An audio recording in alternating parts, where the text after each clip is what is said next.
monks have a problem, both in Christian monasteries and in Hindu ashrams and in Buddhist viharas. And that problem is very simple, that monks don't have wives. Not having a wife is a very big problem, because then you have to sit and grind the grain, whether you want to make chapatis or dosas, the grain has to be ground. And you have to bring water. Villages, cities, monasteries, ashrams are built near canals, rivers, streams, waterfalls. The problem that who's going to bring water, who's going to grind the grain, who is going to make bread, this is a big problem in monasteries because they don't have wives. The Buddha solved the problem very simply by requiring that his monks should go and beg. So my wife has to make bread for myself and my family, but also for the monk who will come morning and evening to take his chapati, his bread. But Christian monks had an additional problem, and that was that the New Testament said that whoever doesn't work shouldn't eat. So Christian monks couldn't go out begging.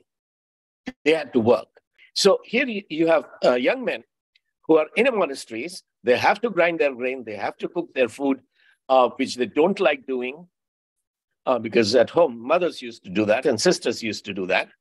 But they are cultivating their minds. Now, a big difference between Christian monasteries and Buddhist viharas and Hindu ashrams was that in Christian monasteries, where people have gone to seek God, to fast, to pray, they're actually studying languages, rhetoric, which is the trivium, the classical education related to words, or quadrivium, the classical education related to numbers, mathematics, music, astronomy. So words and numbers is trivium and quadrivium. They are cultivating their minds. They are studying rhetoric, philosophy, logic.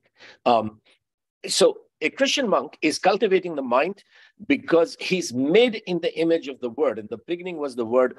The Word was with God. The Word was God. The word logos means the sense, reason of God. In the beginning was reason.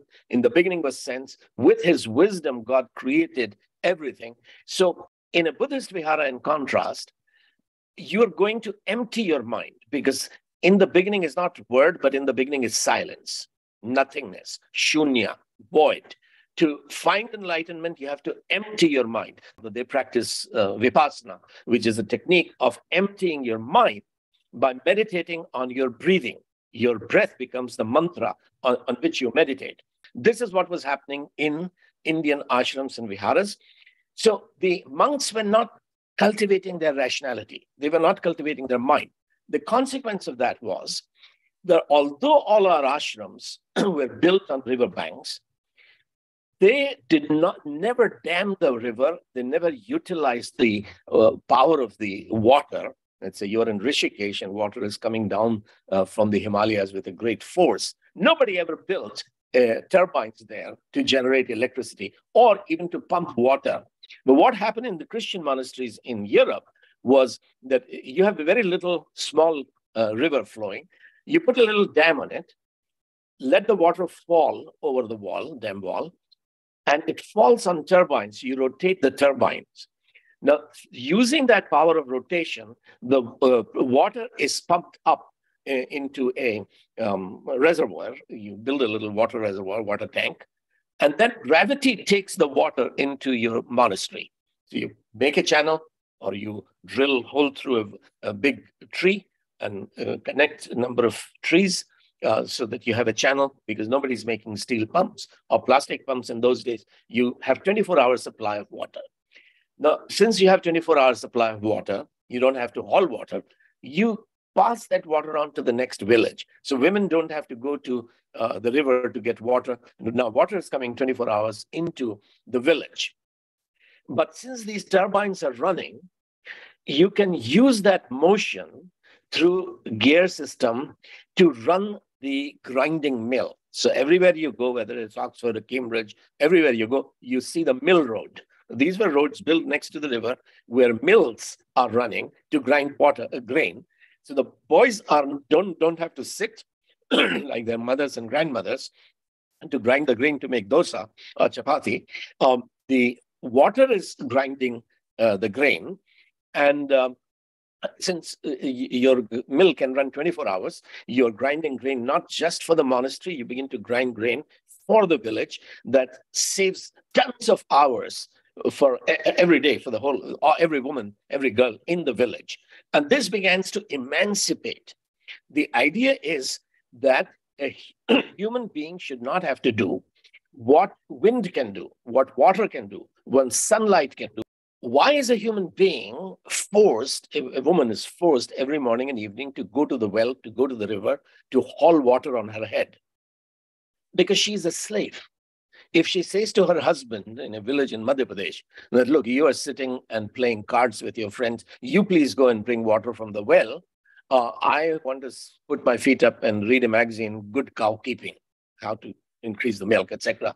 She'll be beaten up because she's a slave in her own home, in her village. This is her job. This is a woman's job. If a woman is sick and she cannot bring enough water for the whole family from the well or the river, the solution is very simple. Get a second woman, get a second wife or a third wife. You don't have to develop technology because that requires mind. The difference is that when a few people begin to use their mind, water brings itself to your home 24 hours. 1 million women bringing water every morning and evening on their heads into the city cannot provide as much water as half a dozen people who are using their mind, because mind, technology is the magic of the mind. When you begin to use your mind, then water brings itself to your home. Water generates electricity. Electricity pumps water into your home. Now, this was affirmation of human dignity. Why is this important? Why did this happen in some cultures, but not in other cultures? The Bible's doctrine of work. In Hindu caste system, toil was for the lower castes. You have to work. The upper castes are served. They don't serve, they don't work. But the Bible presented a God who is a worker. He works for 6 days. He rests on the seventh. He's not a meditator. He's not imagining the world into existence. He is creating. He is working. Therefore, to work is godliness. But the Bible, the book of Genesis, made a very important distinction between work and toil. To work is to be like God. Work for 6 days, rest on the seventh. Toil is a curse upon sin. God said to Adam that because you have sinned, earth is cursed. You were supposed to be a ruler over the earth. It was supposed to produce bounty. I had put you in a garden. The earth was supposed to produce a bounty for you, but now it will grow thorns and thistles. You will have to work very hard on the same soil to get food for yourself. You will have to eat of the sweat of your brow. Now, the problem is with the way evangelicalism has corrupted the gospel. Evangelists preach that Jesus came to save us from sin, but they don't tell you that hell is the last consequence of sin. The first consequence of sin is curse upon the land. It will grow thorns and thistles. You will have to work very hard. Work will become toil. Toil is meaningless, mindless, repetitive labor where you have no choice. God created man to live in the garden. Sin has sent us to the slums. Because the gospel is the power of salvation from sin, it is the power for salvation from slums as well. There is hope. There is hope for deliverance from the slums, hope for deliverance from darkness, hope from deliverance from the degradation of being a slave, being in a slum. So this is why this technology began to develop. And in my book, the two books, the book that made your world, I have a chapter on the history of technology and also a chapter on the history of science. In the book, this book changed everything. I have a chapter on technology, the history of technology, and I recommend that you look at both of them.